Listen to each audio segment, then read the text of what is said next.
కాంగ్రెస్ వాదన ఏంటి? Good evening అండి. మీకు మరి అదేవిధంగా ఓపెనర్స్లు అందరికీ నమస్కారం.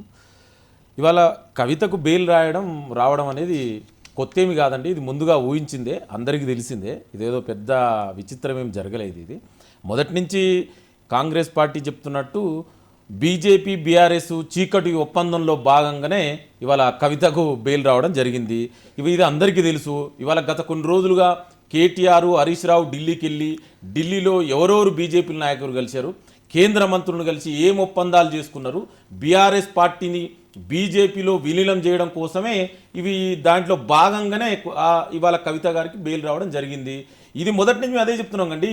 గత పార్లమెంట్ ఎలక్షన్లో మీరు చూడండి, చాలా స్పష్టంగా మొత్తం బీఆర్ఎస్ పార్టీనే బీజేపీకి తాకట్టు పెట్టి బీజేపీ 8 సీట్లు తెలంగాణ పార్లమెంట్ ఎలక్షన్ గెలవడానికి సహకరించింది. దానికి ఇవాళ భాగంగానే ఇవాళ కవిత బెయిల్కు ఇంకొకటే మిగిలి ఉంది. ఏంటంటే బీఆర్ఎస్ పార్టీ బీజేపీలో విలీనం కావడం అనేది మిగిలింది. అది కూడా తొందరలోనే అది కూడా జరుగుతుంది. దాన్ని కూడా వెయిట్ అండ్ సీ. మేము మొదటి నుంచి అదే చెప్తున్నాం. ఇవాళ BRS BJP target Congress party majority seat గెలవద్దని చూసింది తప్ప, మరి 10 ఏళ్లుగా తెలంగాణను పరిపాలించినటువంటి కేసీఆర్ బీఆర్ఎస్ పార్టీ మొత్తం తన యొక్క పార్టీనే, భవిష్యత్తునే, ఉనికినే మొత్తం తాకట్టు ఇవాళ బీజేపీకి పెట్టి ఒకే ఒక కారణం ఏంటంటే కవితకు బెయిల్ తీసుకురావడం. ఇవాళ దాంట్లో సక్సెస్ అయ్యారు. ఇక మిగిలింది ఒకటే, రేపో మాపో అది కూడా జరుగుతుంది. బీఆర్ఎస్ మొత్తం కూడా బీజేపీలో విలీనం జరుగుతుంది. ఇది ఆశ్చర్యం ఏం లేదండి. ఇవాళ గతంలో మీరు అందుకే చెప్పిన, గత అసెంబ్లీ ఎలక్షన్లో కూడా కాంగ్రెస్ పార్టీ ఇంకొక 20 సీట్లు ఎక్కువగా గెలిచేది. ఆ టైంలో కూడా చీకటి ఒప్పందాలు చేసుకుర్రు. మొన్న పార్లమెంట్ ఎలక్షన్లో చీకటి ఒప్పందాలు. ఇవాళ మొదటి నుంచి బీజేపీ బీఆర్ఎస్ రెండు ఒకటే కండి. మీరు చూడండి, గత 10 ఏళ్ల ఏనాడైనా బీఆర్ఎస్ నాయకులు ఒక్కసారైనా ప్రధానమంత్రి మోడీని కానీ లేదా బీజేపీ నాయకులు కానీ ఏనాడైనా ప్రశ్నించిరాండి?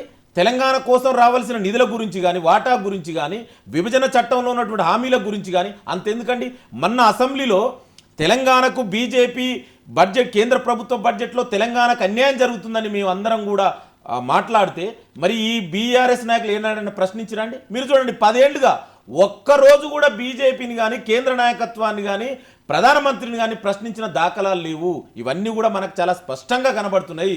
ఇక మిగిలింది రేపో మాపో బీఆర్ఎస్ పార్టీ బీజేపీలో విలీనం కావడమే. లింగం యాదవ్ గారు, ఇక్కడ ఒక చిన్న అనుమానం ఏంటంటే, ఈ కేసులో మొదటి మొన్న ప్రీవియస్గా ఢిల్లీ మనీష్ సిసోడియాకి బెయిల్ వచ్చింది. అదే క్రమంలో బెయిల్ వచ్చింది అని అనుకోవచ్చు కదా?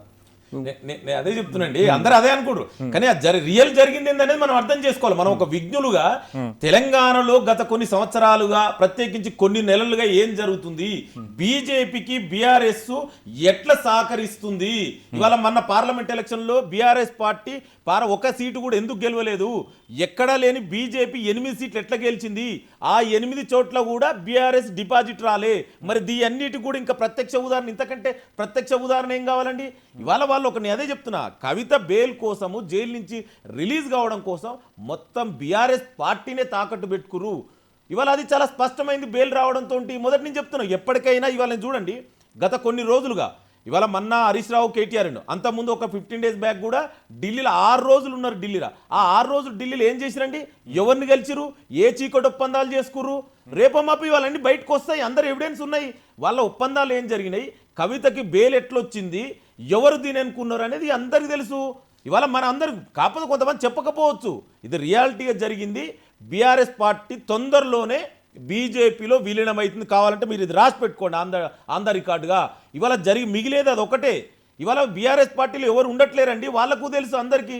బీజేపీలో ఎప్పటికైనా విలీనం కావాల్సిందే బీఆర్ఎస్ అనేది. ఇవాళ నేను చెప్పడం కాదు, బీఆర్ఎస్ మొదటి నుంచి ఉద్యమంలో ఉన్న బీఆర్ఎస్ నాయకులు ఇలాంటి వ్యాఖ్యలు చేసే వాళ్ళందరి మీద బీఆర్ఎస్ కొద్దిగా విరుచుకుపడుతుంది. అంటే మీరందరూ కోర్టు ధిక్కరణ కిందకు వస్తారు అనే ఒక వ్యాఖ్య చేస్తున్నారు.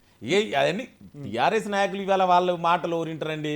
వాళ్ళు మాట్లాడేది ఏం మాట్లాడుతారో వాళ్ళకి తెలియదు. వాళ్ళ నాయకుడు కేటీఆర్ మన ఏమన్నాడు, మహిళలను ఎంత అవగౌరవపరిచిండు, వాళ్ళ మాటలు ఇవాళ తెలంగాణ సమాజం బీఆర్ఎస్ నాయకులు మర్చిపోయింది కదా. ఇవాళ మీరు చూడండి, ఎక్కడైనా బీఆర్ఎస్ గురించి ఎక్కడైనా చర్చ జరుగుతుందా? ఇవాళ ఏదైనా మంచి కార్యక్రమం తీసుకుంటే దాని మీద విమర్శలు చేయడం, ఇవాళ వాళ్ళు ఏం మాట్లాడుతారో అర్థం. ఇంకోటి, బీఆర్ఎస్ లో 10 ఏళ్లుగా సఫకేట్ అయిన యాజమాన్యం, నాయకులు please. ఇవాళ బయటకు వస్తున్నారు. ఇవాళ బీఆర్ఎస్ ఇది ఎక్కడ న్యాయమండి? నా నోరు మూసేయండి. ఆయన ఎక్కువ మాట్లాడుతున్నాడు. మాట్లాడండి, రామూర్తి ఆయన గారు, ఎక్కువ మాట్లాడండి. మాట్లాడుతున్నాడు. ఏం మాట్లాడుతున్నాడు? మాట్లాడండి, ఎవరు మాట్లాడండి. మాట్లాడుతుంది? వాళ్ళ ఎమ్మెల్యేలను తీసుకొని నేను చెప్తానండి, మాట్లాడు కదా. వాళ్ళ ఎమ్మెల్యే ప్రజలకు అబద్ధాలు పాలు చేస్తున్నాడు. చెప్పండి ప్రభుత్వాన్ని ఇది చెప్తా వినండి. వాళ్ళు కాంగ్రెస్ ప్రభుత్వం రామూర్తి గారు ఒక్క నిమిషం ఆగండి. కోర్టు ధిక్కరణ చేస్తున్నాడు. సుప్రీంకోర్టు తీర్పును వ్యతిరేకిస్తాను. ఏం చదువుకున్నావు భయ్? ఏది పడితే అది మాట్లాడుతున్నారు. అయినా కూడా తెలంగాణ ప్రజలు ఇవాళ బీఆర్ఎస్ పార్టీని మర్చిపోయే స్థితిలో ఉన్నారు. ఆల్రెడీ డిసైడ్ అయ్యారు ప్రజలు. నువ్వు అంత ఎందుకండి ఇవాళ బీఆర్ఎస్ పార్టీలో ఇంటర్నల్ గా జరుగుతున్న చర్చ నేను చెప్తున్నా. బీఆర్ఎస్ పార్టీ రేపో మాపో బీజేపీలో కలవబోతుంది. ఇవాళ వాళ్ళందరూ కూడా బయటకు వస్తున్నారు. మీరు చూడండి, వెయిట్ చేయండి.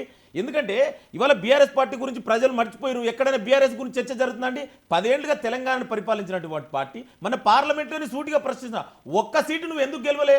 ఆ 8 చోట్ల బీజేపీ గెలిచి 8 చోట్ల డిపాజిట్ పోయింది. కావాలంటే మీరు చూడండి, చెక్ చేసుకోండి. ఎవరు దీనికి సహకరించరు? ఏ చీకటి ఒప్పందాలు?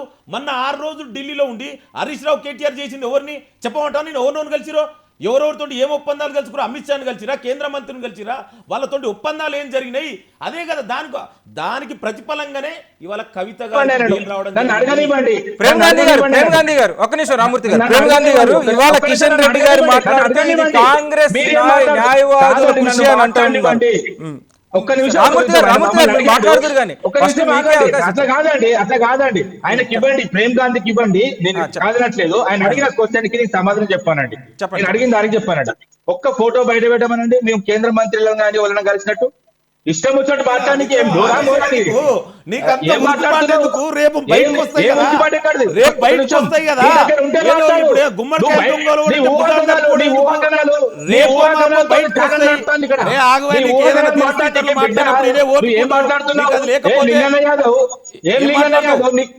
నేను చెప్తా విను. మాట్లాడే